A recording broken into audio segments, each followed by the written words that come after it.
My name is Harlow, and I am 33 years old. I never imagined my life would become a lesson wrapped in silence, patience, and a smile that hit a storm. But this is how my story began.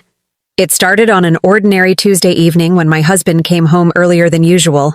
Didn't kiss me hello, didn't ask about dinner, just sat across from me at the kitchen table like a stranger rehearsing lines.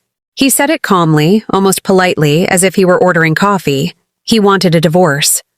I remember the hum of the refrigerator, the way the light flickered above us, and how my heart didn't break loudly but cracked quietly. Then he leaned back and said the words that would define everything that followed.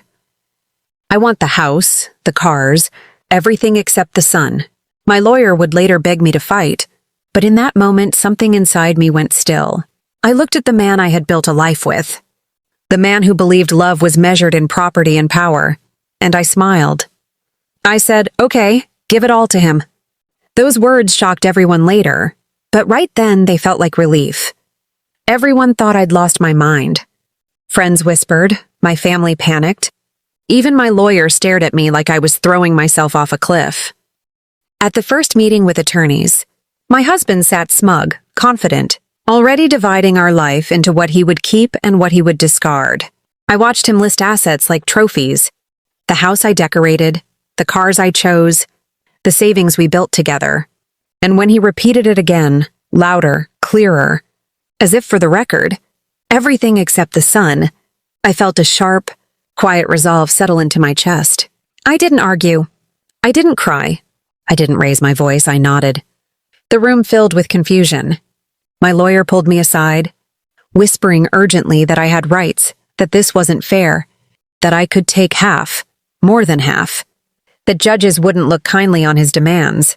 I listened, then told her softly that I understood, and that I was sure. That certainty terrified her more than my silence. As the weeks turned into months, negotiations dragged on. Papers slid across polished tables. Pens clicked. Every signature felt like another piece of my old life being peeled away, and yet I felt lighter with each one. My husband misread that lightness as defeat.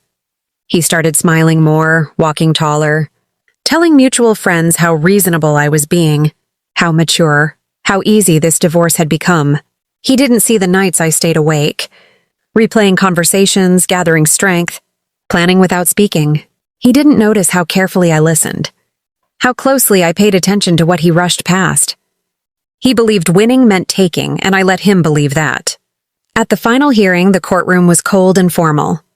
My hands were steady as I signed everything over, house, cars, accounts, just as he wanted. He smiled at me across the table, a smile full of triumph, a smile that said he had outplayed me, outsmarted me, stripped me down to nothing. What he didn't understand was that I had already let go of what he thought mattered. When the judge reviewed the terms, there was a pause, a slight narrowing of the eyes, but then a nod. It was legal. It was done. Everyone thought I'd lost my mind. They didn't know what I knew. They didn't know why I smiled and said thank you.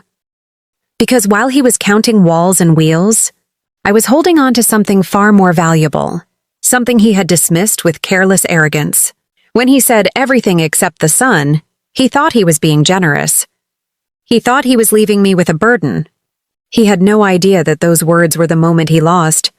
Walking out of that courtroom, he was already planning his new life, his new freedom, his new beginning. I walked out knowing that my real story was only just beginning.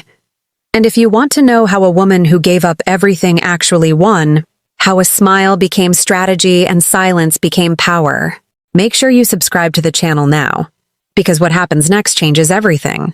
When the papers were signed and the courtroom doors closed behind us, my husband walked away lighter, laughing into his phone, already telling someone that it was finally over, that he had won, that I'd folded without a fight. I watched him disappear down the steps, carrying keys and titles and pride, and I felt nothing but calm.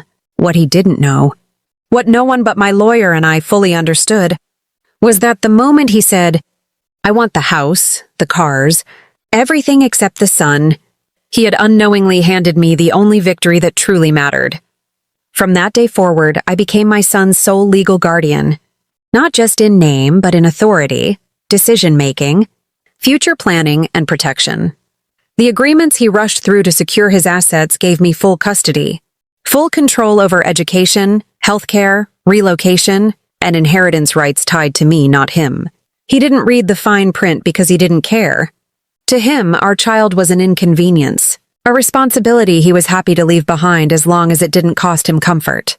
Weeks passed, then months. He moved into the house he fought so hard to keep, bought new furniture, posted smiling photos online. Meanwhile, I moved into a small rented apartment with my son, bare walls, secondhand couch, but a peace I had never felt before. I started rebuilding quietly. I returned to work with focus and hunger. I launched a business idea I had shelved for years because it wasn't practical, according to my ex. It grew faster than I imagined because desperation sharpens the mind and freedom fuels ambition. Then came the moment everything shifted. My lawyer called one afternoon and asked if I was sitting down. She explained that the property he took came with hidden liabilities, debts he ignored, tax issues he never resolved, maintenance costs he underestimated. On top of that, because he had demanded everything, the court assigned all associated responsibilities solely to him. No shared burden, no fallback. When the first legal notice arrived at his door, he panicked. When the second came, he called me for the first time since the divorce. His voice tight, polite in a way that reeked of fear. He asked if we could talk, if maybe we could adjust things, if I'd be willing to help. I listened silently, the same way I had listened months before.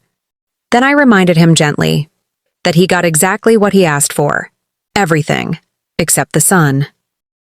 The silence on the other end was long and heavy. He didn't know yet that my business had begun turning profits, that my name alone now signed my son's future, that opportunities were opening doors he could no longer walk through. He didn't know that the house he flaunted would soon be sold under pressure, that the cars would go next, that everything was slipping through his fingers.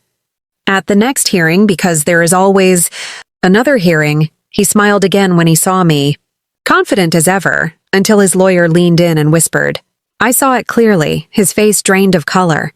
His jaw tightened. His eyes flickered toward me with something new. Not arrogance. Not superiority. Panic. In that moment, the words from the beginning echoed louder than ever.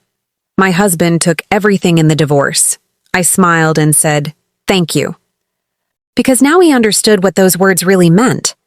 I didn't need the house to give my son a home. I didn't need the cars to move forward. I didn't need his version of security to build my own. I needed freedom. I needed control over my child's life. I needed space to grow without being overshadowed. And I got all of it the moment he underestimated me. Today, I watch my son laugh without tension, sleep without fear, dream without limits. I work for myself, answer to no one, and smile not out of strategy, but out of peace. People still ask how I stayed so calm, how I let him take everything, how I didn't fight harder. I tell them the truth. Sometimes the strongest move is letting someone believe they've won. Because when a man measures success by what he can take, he never sees what he's losing. And by the time he realizes it, it's already too late.